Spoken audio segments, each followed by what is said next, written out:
출애굽기 13장 17절부터 22절까지.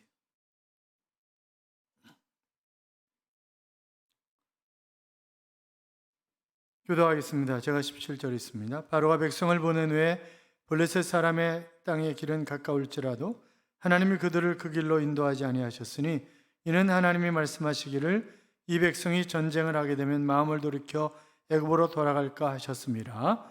그러므로 하나님이 이 홍해의 광야 길로 돌려 백성을 인도하심에 이스라엘 자손이 애굽 땅에서 대열을 지어 나올 때 모세가 요셉의 유고를 가졌으니 이는 요셉이 이스라엘 자손으로 단단히 맹세하게 하여 이르기를 하나님이 반드시 너희를 찾아오시리니 너희는 내 유고를 여기서 가지고 나가라 하였음이더라. 그들의 수것을 떠나서 광야 끝 에담에 장막을 치니 여호와께서 그들 앞에서 가시며 낮에는 구름 기둥으로 그들의 길을 인도하시고 밤에는 불 기둥을 그들에게 비추사 낮이나 밤이나 진행하게 하시니 낮에는 구름 기둥 밤에는 불 기둥이 백성 앞에서 떠나지 아니하니라. 아멘.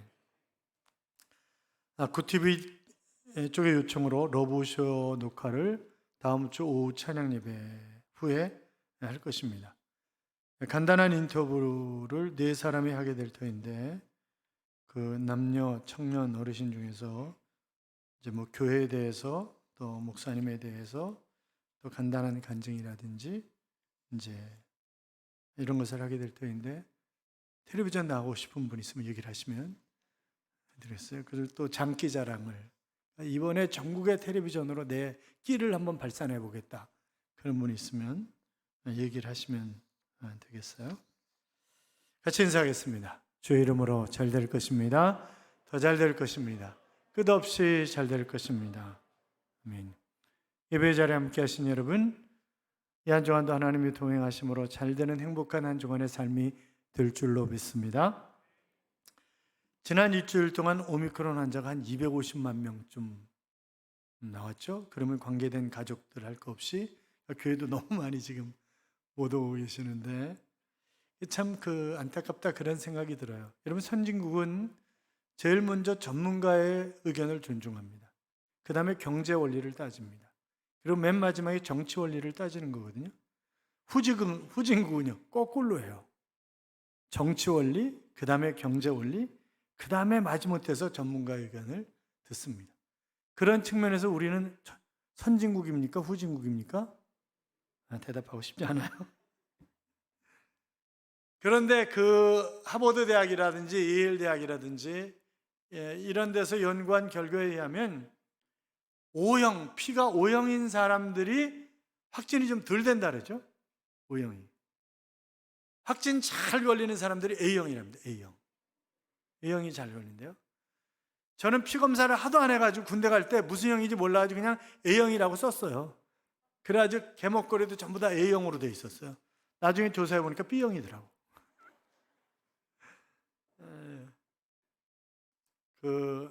이제 소심한 사람들이 뒤로 숨는 사람들이 더 확진에 걸린다. 맞는 말인지 안 맞는 말인지 잘 모르겠지만 어쨌든 교회 다니는 분들 가운데도 많은 분들이 확진이 됐는데 너무 많은 확진자가 나오니까 과부심정은 누가 알아요? 호레비가. 그래서 그 확진된 사람들을 잘 위로하고 격려하고 나도 확진됐었는데 이러면서 그러라고 허락하신 것이 아닌가 하는 그런 생각도 해봅니다. 우리가 가는 길이 아무리 어렵고 힘들다 할지라도 어떤 약속이 있다고 한다면 그 약속을 이룰 때까지 그것을 잘 견뎌냅니다. 약혼을 한 사람들이 어려움을 참는 것은 결혼이라고 하는 것이 기다리고 있기 때문에 그런 거잖아요. 군대 간 사람들이 정말 힘들고 어려운 상황들을 잘 극복해내는 것은 왜 그렇습니까? 제대가 기다리고 있기 때문에 그렇습니다. 지금 이스라엘 백성들이 애굽 땅이 아닌 가나안 땅에 정착해야 된다고 하는 사실을 하나님께서 말씀을 하셨고 그들에게 가나안 땅을 주시겠다고 약속을 하셨습니다. 자, 그래서 그 약속을 붙잡고 이스라엘 백성들이 이제 광야를 행진할 때 그 약속 때문에 얼마든지 어려움을 견디고 이겨낼 것이라고 모세는 생각을 한 것입니다. 그런데 문제는 뭐예요? 인간이 너무 빨리 잊어버린다는 거예요. 그렇기 때문에 시청각 교육을 할 필요성이 있다라고 생각을 해서 요셉의 유고를 가지고 가는 것입니다. 물론 요셉이 그랬죠. 하나님이 너희를 반드시 찾아오실 것이다. 자, 19절 봐요. 19절 같이 읽어요. 모세가 요셉의 유고를 가졌으니 이는 요셉이 이스라엘 자손으로 단단히 맹세하여 이르기를 하나님이 반드시 너희를 찾아오시리니 너희는 내 유고를 여기서 가지고 나가라 하였습니다. 자, 그러니까 요셉의 유고를 들고 행진을 하는 거예요. 그러면 지금 이스라엘 백성들이 우리 민족의 대단하신 분이었잖아. 하나님이 약속을 하신 거잖아, 가나안 땅에. 그래서 가나안 땅에 내 유고를 묻어달라고 해서 지금 우리가 유고를 가지고 가는 거잖아. 이러면서 그것을 어려움을 이겨낼 수 있도록 지금 시청과 교육을 하기 위해서 요셉의 유고를 가지고 가는 거죠. 여러분, 하나님의 약속은 우리에게도 동일하게 주어져 있습니다. 요셉의 유골과 비교할 수 없는 확실한 그 약속이 이 신구약 성경에 다 담겨져 있는 것 아니겠어요? 이것은 이사야에게, 유다에게 뿐만이 아니라 하나님은 우리에게 하신 5,000가지가 넘는 약속들이 여기에 가득 담겨져 있는 것입니다. 그렇기 때문에 이 약속의 말씀을 붙잡고 가면 힘들고 어려운 상황을 우리가 얼마든지 극복해낼 수 있다고요. 그래서 이 언약의 책을 열 때마다 우리의 궁극적인 목적지가 바로 이 땅이 아니라 영원한 하나님의 나라라고 하는 사실을 깨닫고 그 영원한 하나님의 나라에 갈 때까지 받을 상급을 기대하면서 우리가 꿋꿋하게 이겨나가는 것입니다. 오늘 읽은 출애굽기 본문에는 이스라엘 백성들이 이제 애굽을 탈출해서 가나안 땅을 향해서 가는 그런 여정 가운데 광야 생활의 일부분을 소개를 하고 있습니다. 여러분, 광야는 물 없는 사막입니다. 황무지입니다. 이스라엘은 광야 생활 40년을 했는데 얼마나 지긋지긋했을까요? 그런데 광야를 지나면서 힘든 것이 여러 가지가 있지만 그 중에 가장 중요한 것 중에 하나가 바로 날씨입니다.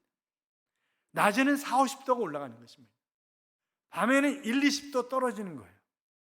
지금 우리 같은 나라에 1, 20도면 운동하기도 좋고 너무 좋은 날씨 아니에요? 그런데 40, 50도였다가 1, 20도로 뚝 떨어지면 몸이 이게 컨트롤이 안 되는 거예요. 그러니까 얼어 죽는 거예요. 그러니까 10도 이런 데 얼어 죽는 것입니다. 그러니까 정말 힘든 거죠. 밤에는 막 부둥켜 안고 여러 가지 껴있고 이러지 않으면 견딜 수 없는 거고, 낮에는 더워서 어쩔 수 없는 것이고, 이 극단적인 그런 상황이 전개되는 장소가 바로 광야다, 그렇게 얘기할 수 있는데, 이것은 날씨만이 아니라 사람이 느끼는 감정이나 정서, 심성 이런 것도 다 마찬가지였을 것이라고 생각이 됩니다. 자, 이스라엘 백성의 목표는 한 가지예요. 약속의 땅 가나안 땅에 들어가는 것입니다. 그 땅을 젖과 꿀이 흐르는 땅이라고 했습니다. 여러분, 유목민들이 그들이 벌이라든지 여러 가지를 통해서 꿀을 얻고 또 목초가 많아가지고 가축을 제대로 키울 수 있고 가축들의 젖이 많이 나오고 그러면 최고의 땅이라고 얘기하는 것 아니겠습니까? 그래서 젖과 꿀이 흐르는 땅이다, 그렇게 표현을 하고 있는데, 그러니까 기본적인 의식주, 농사, 또 가축을 잘 키울 수 있고 지금 그런 땅을 향해서 전진하고 있는 것입니다. 자, 이스라엘 백성들이 가나안 땅이 최고의 목적지였다고 한다면 우리에게는 하나님의 나라가 바로 우리의 목적지입니다. 그것을 반드시 들어가야 되는 거죠. 그렇잖아요?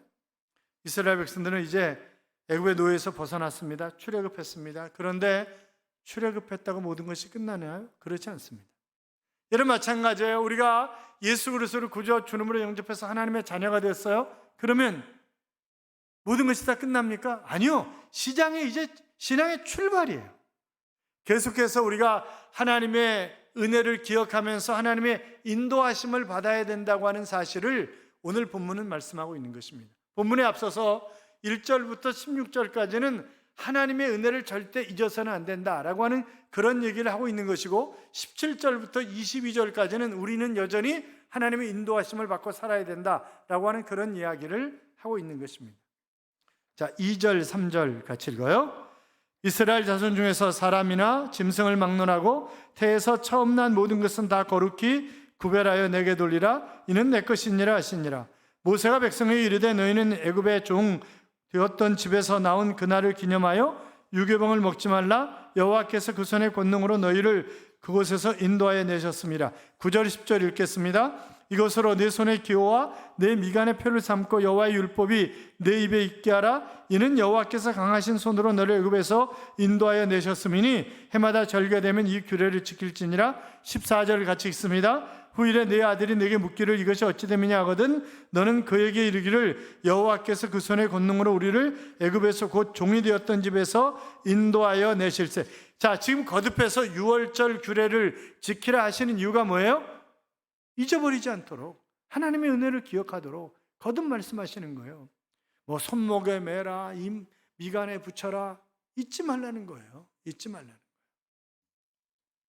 사랑하는 여러분, 우리도 역시 마찬가지로 우리를 구원하신, 그래서 당신의 독생자를 이 땅에 보내셔서 십자가에 못 박혀 죽게 하심으로 물과 돌의 피를 탁 쏟으시고 우리를 구원하신 그 하나님의 은혜를 잊지 않고 살아야 되는 거죠. 그리고 우리의 삶의 순간순간마다 하나님의 인도하심을 받아야 되는 것입니다. 은혜를 잊어버리면 죄악의 노예로 다시 살 수밖에 없는 것 아니겠습니까?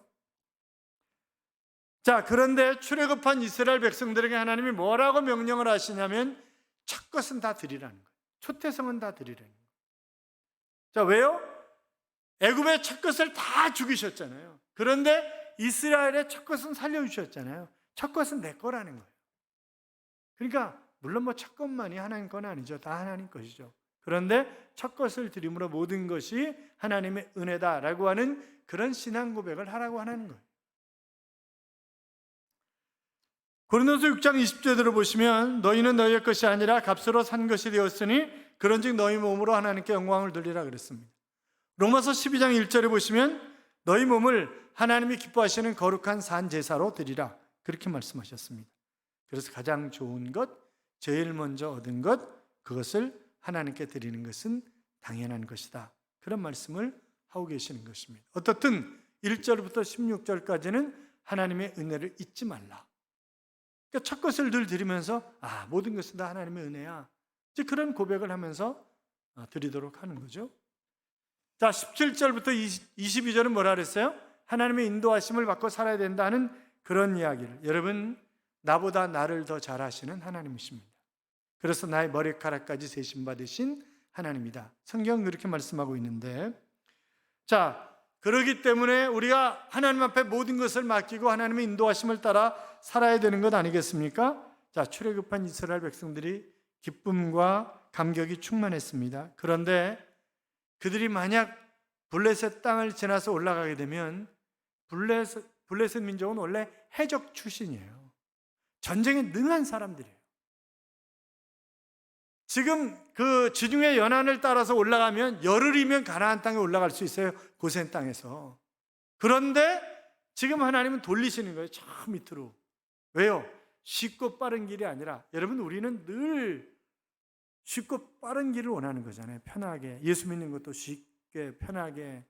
그래서 그냥 액세서리로 신앙생활하는 사람들이 얼마나 많아요. 그런 하나님 그런 거 원하시는 거 아니라고.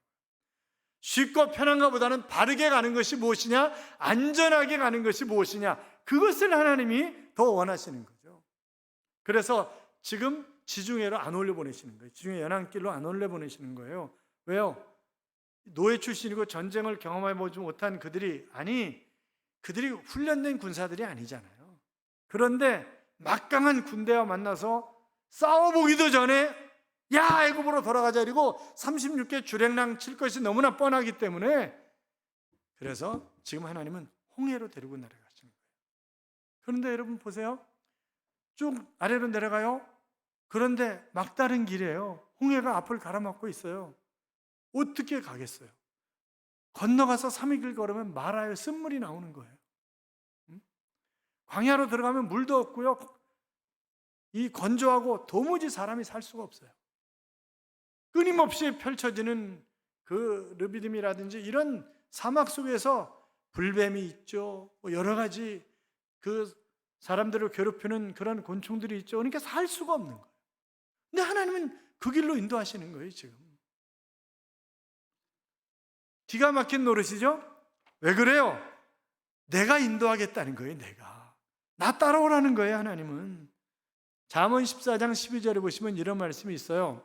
어떤 길은 사람이 보기에는 바르나 필경은 사망의 길이니라 그랬습니다.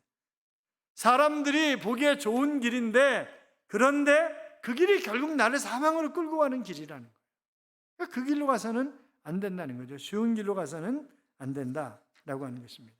또 이스라엘 백성들이 하나님의 인도하심을 따르기 위해서 그들은 항오를 지어서, 항오는 군대 행렬을 의미하는 것입니다.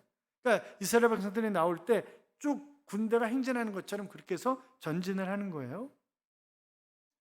그것은 바로 질서를 지킬 때 하나님의 온전한 인도가 있다고 하는 사실을 의미하는 것입니다.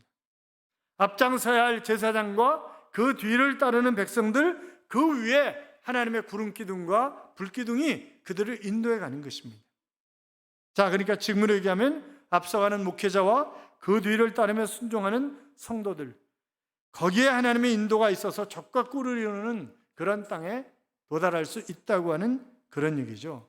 사랑하는 여러분, 지금 출애굽하는데 가나안 가는 길이 여러 가지가 있어요. 앞서 말씀드렸던 것처럼 지중해 연안으로 올라가는 길이 있습니다. 가데스 바네아를 통해서 들어가는 길이 있습니다. 위쪽으로 요단강을 건너서 들어가는 길이 있습니다. 여러 길이 있어요. 우리가 속초 가는 길이 여러 가지잖아요. 양양 고속도로를 타고 가든지 한계령을 넘어가든지 대관령을 넘어가든지 여러 길로 우리가 갈 수가 있습니다. 마찬가지죠.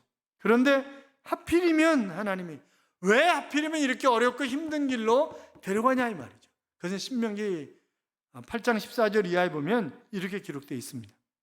내 마음이 교만하여 내 하나님 여호와를 잊어버릴까 염려함이라. 여호와는 너를 애굽 땅 종되었던 집에서 이끌어내시고 너를 인도하여 그 광야에서 위험한 광야 곧 불뱀과 전갈이 있고 물이 없는 간조한 땅을 지나게 하셨으며 또 너를 위하여 단단한 반석에서 물을 내셨으며 네 조상들도 알지 못하던 만나를 광야에서 네게 먹이셨나니 이는 다 너를 낮추시며 너를 시험하사 마침내 네게 복을 주려 하심이니라. 이렇게 말씀하고 있습니다.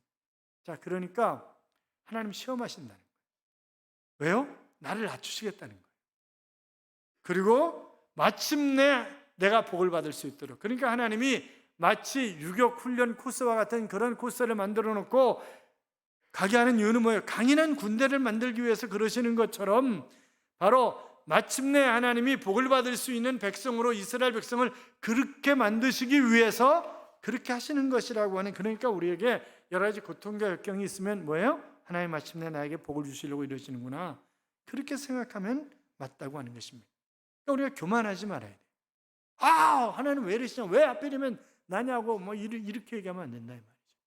그러니까 겸손하게 훈련을 잘 받아들여야 되는 거죠. 미국이 독립을 한 후에 얼마 지나지 않아서 군복을 멋있게 차려입은 장교 한 명이 말에서 내려서 시골길을 말고삐를 잡고 걸어가고 있었습니다. 너무 그 오랜 시간 달려왔기 때문에 말이 지쳐서 이제 말에서 내려서 그냥 고삐를 붙잡고 천천히 걸어가고 있는 거예요. 그런데 징검다리가 나오는 거예요.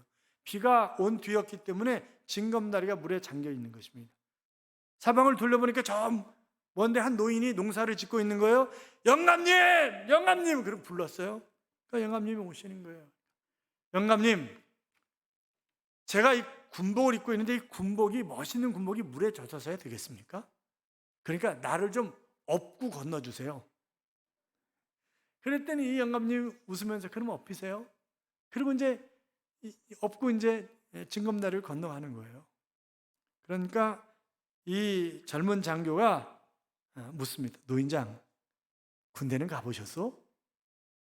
예, 제가 군대는 갔다 왔습니다.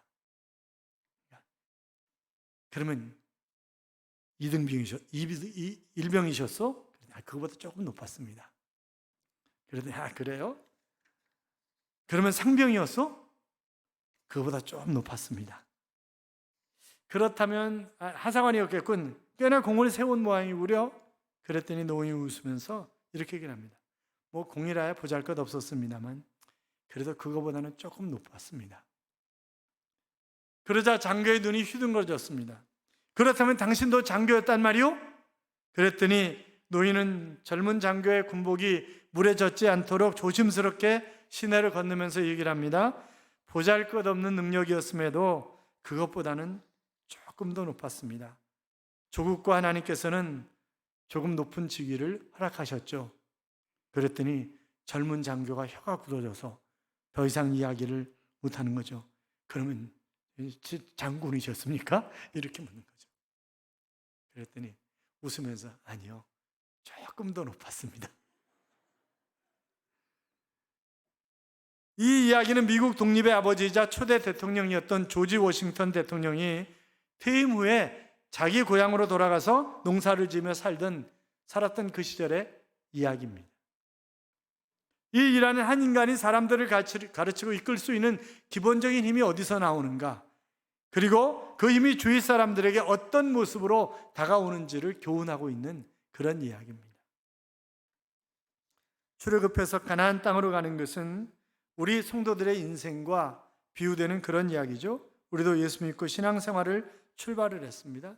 천국의 약속을 믿고 출발을 한 것입니다. 그런데 푸른 초장이 아니잖아요. 가다 보면 뭐 사막도 있고 골짜기도 있고 계곡도 있고 낭떠러지도 있고 막 이것저것이 다 나타나는 거예요. 제사 문제로 부딪히기도 하죠. 불교를 믿는 시어머니와 갈등을 빚기도 하죠. 신앙이 없는 남편과 교회 다니는 문제로 자꾸 싸우죠. 그러니까 어떤 분이 찾아와서 이렇게 얘기를 합니다. 목사님, 우리 가정은요, 교회 다니는 문제만 아니면 싸울 일이 없는데 교회 다니는 것 때문에 수시로 싸워요. 어떻게 하면 좋아요? 그러는 거죠. 여러분, 맞는 얘기예요. 예수 믿고 출애굽했는데 홍해 바다가 앞에 있고 르비딤 광야가 앞에 놓여 있고 마라의 쓴물이 있고, 이건 이상한 것이 아닙니다. 성경에 나와 있는 그런 길이에요. 그러니까 바른 신앙의 길로 가면 고난과 역경을 겪게 돼 있어요. 믿음이 약해지면 하나님께서 가정에 어려움을 허락하시기도 하시고 징계의 채찍을 가하기도 하시지만, 그러나 다 뭐다? 마침내 나에게 복을 주시기 위해서 그러는 것이다.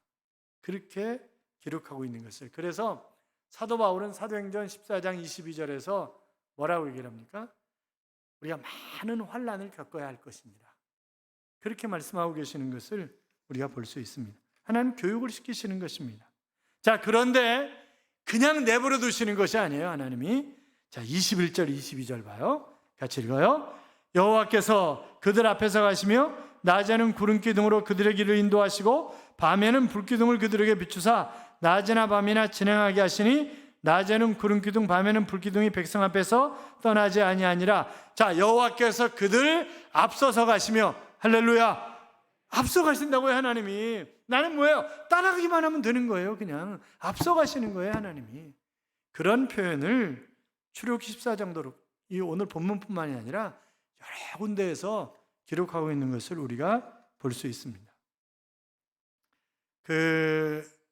노스웨스트 대학 창설자인 버터필드 박사의 간증인데, 이분이 대학을 세우기 전에 이제 부흥사로서 부흥회를 열심히 다녔어요.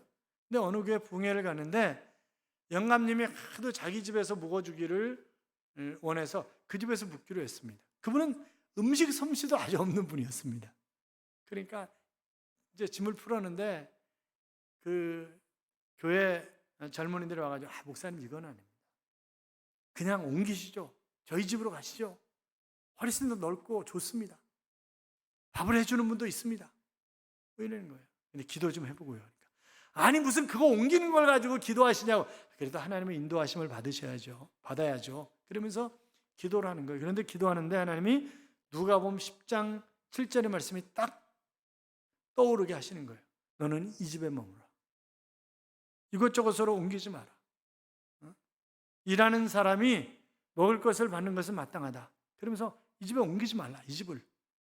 이게 하나님의 인도하심이구나. 그렇게 생각하고 그냥 여기서 묵겠다고 그렇게 얘기를 한 거예요. 그런데 그 다음날 우리 집으로 옮기자고 했더니 그 집에 장티푸스가 일어나는 거예요. 그러니까 어떻게 됐겠어요? 한 달 동안 그 집 출입 금지했다. 그러니까 만약 하나님의 인도하심을 받지 않고 그냥 그 집이 훨씬 더 좋고 그래서 그 집으로 옮겼다고 한다면 이분은 한 달 동안 자기 집에도 못 가. 부흥회는 고사하고 한 달 동안 자기 집에도 갈 수가 없었던 거죠.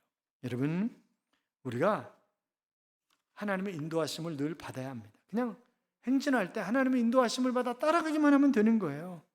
가나안으로 가는 길은 하나님이 동행하시는 그런 길이었습니다. 그런데 보세요.